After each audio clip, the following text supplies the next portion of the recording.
你明明知道不是约瑟夫指使的，还装模作样的审他，是不是故意做戏给光耀哥看？又被你猜中了。光耀哥是正人君子，你别把你这些花花肠子用在他身上。怎么能是花花肠子呢？我告诉你，今天这出戏，我是为你而唱的。为我？是啊。虽然说你和徐光耀是青梅竹马，但也是10几年没见了，这人心隔肚皮呀。你现在又是他的秘书，如果我不试探一下他的人品，我怎么可能让你和他出双入对呢？无事搅3分。哼，要是真搅出事来，证明徐光耀是一个伪君子，那我就更放心了。什么意思啊？至少，在我和他之间，你不会选他了，不是吗？你少操这种心。我说的是立场，你看，你又想歪了，总是对我想入非非的。我现在就只有一个想法，就是把你的嘴给缝上。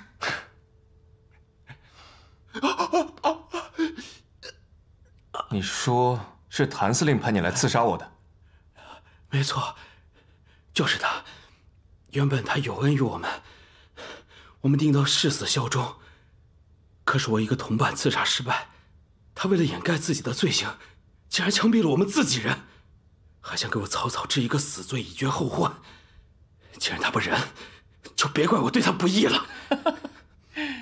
光耀，我就说这一定是谭玄龄干的，这是老天让他完蛋呢。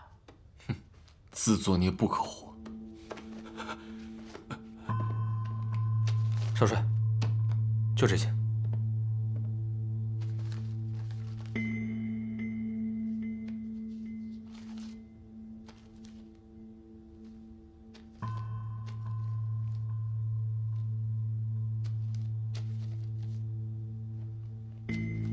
光耀，是不是马上报告你父帅？啊？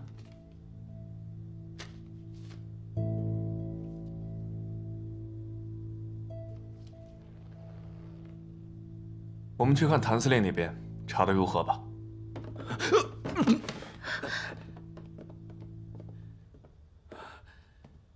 谭司令，约瑟夫人呢？我们冤枉他了。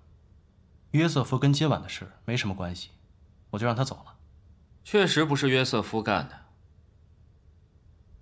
这家伙已经招了。你把刚才的话再说一遍。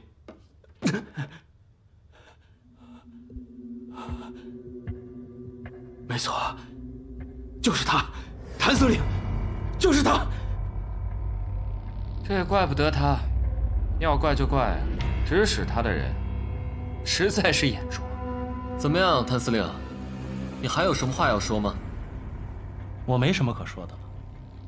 仅凭一个狂徒一句话，你们就把我的罪给定了，我还有什么可说的呢？我觉得谭司令不会这么糊涂啊，谁会在自己的庆功宴上行刺？谭司令，这家伙如今命都在你手上攥着，他没有理由污蔑你吧？想必是你要杀人灭口，这家伙狗急跳墙，才把你供出来。光耀哥，今天他的同伙刺杀你的时候，是谭司令扑上来救了你，我们都在场的。如果是他自知刺杀无望，临时起意救下光耀，妄图自证清白呢？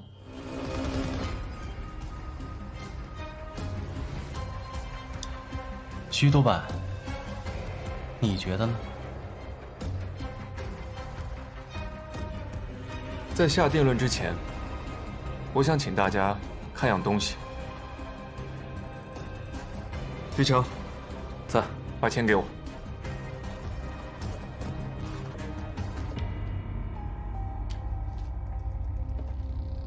这是张月票，看发行时间是今年发的。我很好奇，你一个上海犹太商人的随从，为什么随身会带着千里之外才流通的月票？我去广州出过差。你刚刚自己说的，你是从美国刚回来，一回来就去了约瑟夫的洋行做职员。如果是前几年去的，为什么会有今年发行的月票呢？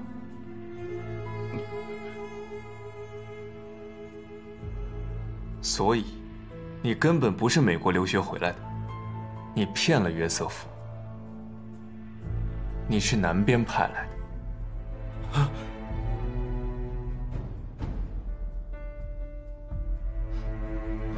你做了假身份、假简历，并且把你的月票换成了银元和沪票，为的就是方便能够在上海使用。但是，你还留了一点月票的原因，是因为等事情结束之后，坐火车回广州，到时候你会需要月票零钱，坐黄包车，银元找不开，沪票又用不到了。我说的可对？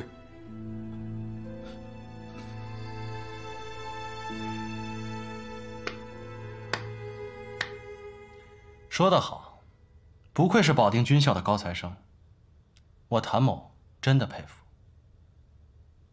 哼，谭司令这个时候还有心情开玩笑？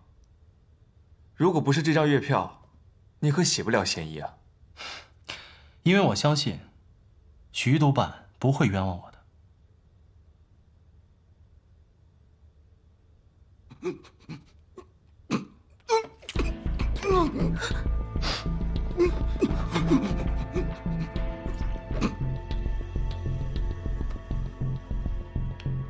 少帅，他人已经死了，把他带走吧。是，来人！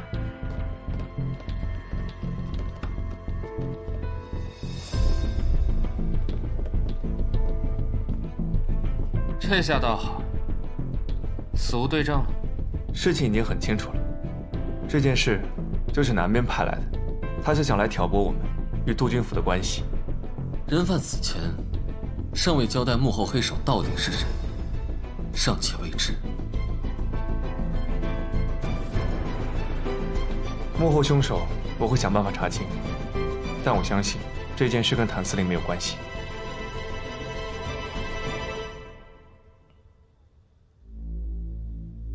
我相信督办，不像某些人，还没查到证据，就开始血口喷人了。你，光耀哥，你胳膊受伤了，早点回去休息吧。好，那么一起走。哎，徐督办，穆小姐还没录完口供，现在还不能走。放心，录完证词我就回去。可是，放心，人我一定给你平安送回去。